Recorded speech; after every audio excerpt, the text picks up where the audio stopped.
Hey, let's talk about vocal tract resonances and formants for a bit. Are vocal tract resonances and formants the same thing or not? Well, let's see. I'm gonna start by explaining what are the vocal tract resonances. And to do that, I probably first have to explain what is actually vocal tract. And you can think of vocal tract actually as being basically all the space above our vocal folds, which are placed approximately here in our larynx. All the space, all the space until our lips and nostrils. So basically the mouth cavity, pharynx, and also larynx for the part that is located above the vocal folds. And also the nasal cavity as well, if I didn't mention already that. So when we phonate, the sort of initial sound waves are created here in our larynx by vibrating vocal folds, and that initial sound then starts to travel in our vocal tract towards the lips. However, it's only some of the sound that gets radiated out of our mouth, while some of the sound actually is reflected at some point in the vocal tract backwards, and they kind of start to travel again towards the vocal folds. And this kind of reflecting happens most often in such places where the diameter of the vocal tract changes much. For instance, we could hold our tongue high up in the mouth, and that would create kind of this short passage between our tongue and our palate. And after the sound waves get out of that short passage, the space in our mouth kind of suddenly gets missing the words a bit here. I have to remind you that I'm native Finnish speaker, so my apologies if I struggle a bit at times. But anyway, when the sound waves get out of that short passage into the wider part of the mouth, that is, for instance, the type of place where there tends to happen a lot of this reflecting of the sound waves. So they basically change their direction where they are moving. So in the end, our vocal tract, if we think about it in acoustic terms, it's you can think about it as this sort of acoustic space that has different tubes after each other, and those tubes have somewhat different diameters. And that basically means that all the time when we phonate, we have in these different sections of vocal tract, we have waves traveling both forward and both also in the opposite directions backwards. And these waves then start to kind of interfere with each other's, which causes such a acoustic phenomenon where some frequencies in our voice gets really boosted and some in turn get diminished. And at this point I think it's best to actually show you some real-time spectrum analysis, which can be work much better for explaining than words. And to give you an example, I'm actually going to use this type of whispering or breathy voice, or that's not actually voice because our vocal folds are not vibrating. It's more like noise. And the good thing with noise is that it has basically all the frequencies in it, so it's pretty easy to see what frequencies get really boosted. Let me do this.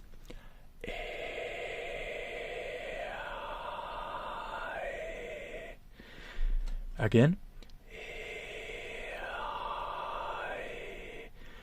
You see these peaks in the spectrum traveling up and down in frequency. If you're not knowledgeable about spectrum analysis, I may need to say that on the horizontal axis here we have kind of the frequencies growing from when we get from left to right. We move from 0 Hertz frequency to in this case 5 kilohertz frequency. And the vertical axis kind of just lets you know how powerful or how much energy each frequency range kind of has in it. And when I was doing this, you were able to see those peaks moving left and right and so forth, and the peaks kind of represent the frequencies that are get most energy from the vocal tract resonances. Actually, we tend to, when we speak of vocal tract resonances, we tend to use this type of way of putting it, that as you see the lowest peak in the spectrum, this peak is said to be created by first vocal tract resonances. And the second peak you see when we move towards higher frequencies is said to be created by the second vocal tract resonance.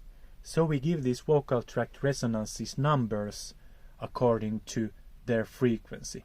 Lowest peak that we notice is said to be caused by resonance number 1, and so forth. And at this point, I think it's also good to actually mention the other term that this video is about, so formant.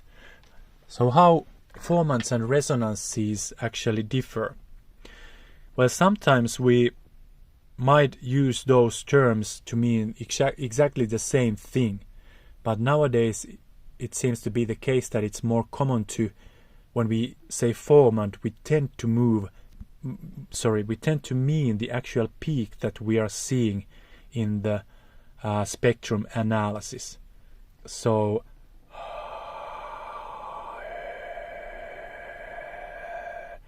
this here would actually be formant caused by vocal tract resonance.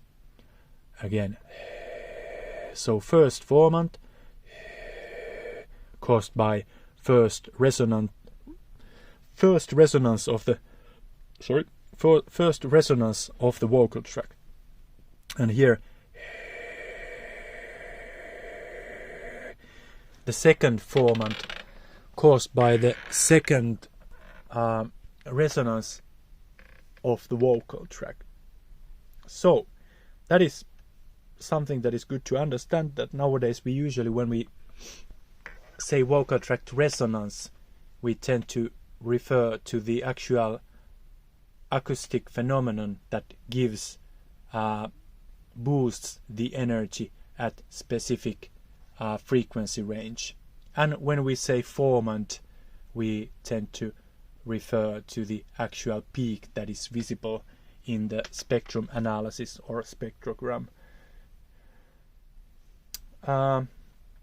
Yes, so let's see, what have we gone through already? So we basically a little bit went through the kind of the mechanism, acoustic mechanism that creates these vocal tract resonances. And I think it might be interesting to go a little bit deeper in that before ending the video. So as mentioned, we basically have these, we can separate our vocal tract into these separate tubes that have different diameter, and depending on, for instance, the position of our tongue, depending of our mouth opening, and also depending of the width of our pharynx and the epilarynx, which is kind of the first space, small space above our vocal folds. By varying those spaces, their diameter, we can, and also length, of course, varying the diameter and length of those sections, we can actually change our resonance frequencies. And I'm gonna give you example, or actually, yeah, this is basically the same thing that we already did, did there. So I'm gonna again use my whispering sound and go from vowel E to vowel A, and let's see what happens.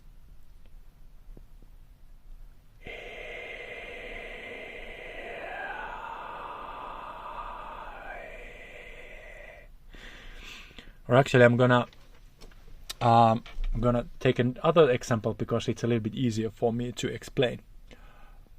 I'm gonna go with vowel U and go towards vowel E. Let's see.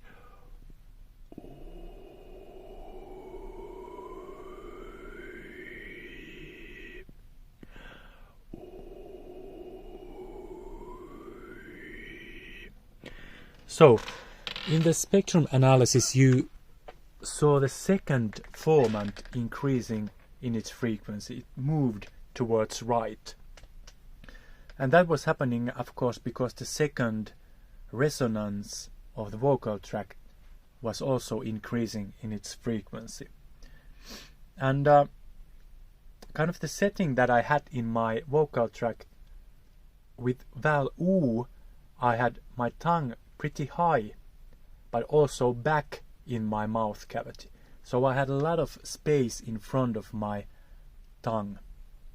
And when I slowly went towards vowel E, my tongue slided little by little more towards my teeth. So the space in front of my tongue was getting smaller and smaller. And if I'm not remembering totally incorrectly, I think in this kind of setting the second resonance is actually a result of the size of the length of the space in front of my tongue. So naturally, as it got smaller, this sort of resonance frequency was increasing. And in the spectrum analysis, as a result, we saw the second harmonic moving towards right, so increasing in its frequency. So, let's have a look what else did we see happening here.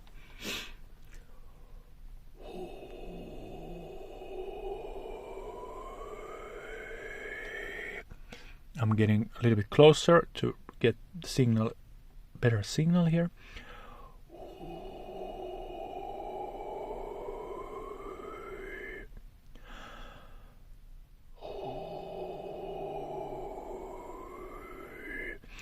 In turn, the third formant, which is not so showing so strongly here,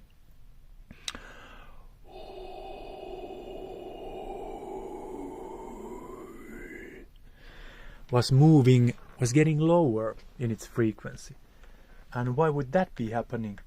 If I'm not totally remembering this incorrectly, I think in that setting, the third resonance is created in the space that is actually behind our tongue. So kind of the pharynx, the length of the part of the pharynx that is behind our tongue. And of course, when we are moving our tongue in forward, kind of the space behind the tongue gets larger, and that lowers its natural resonance frequency. It's been some time since I've been reading about this stuff, so I'm really hoping that I remember this correctly. But then looking at the spectrum analysis, that would really make sense. So I think I'm pretty likely correct on this. Just one more example. If I change vowel, let's say from U to A, let's see what happens.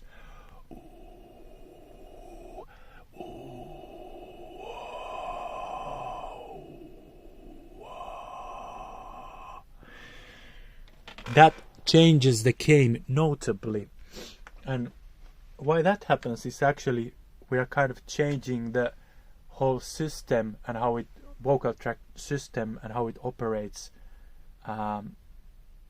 more profoundly. We're basically removing this constriction between our tongue and our palate.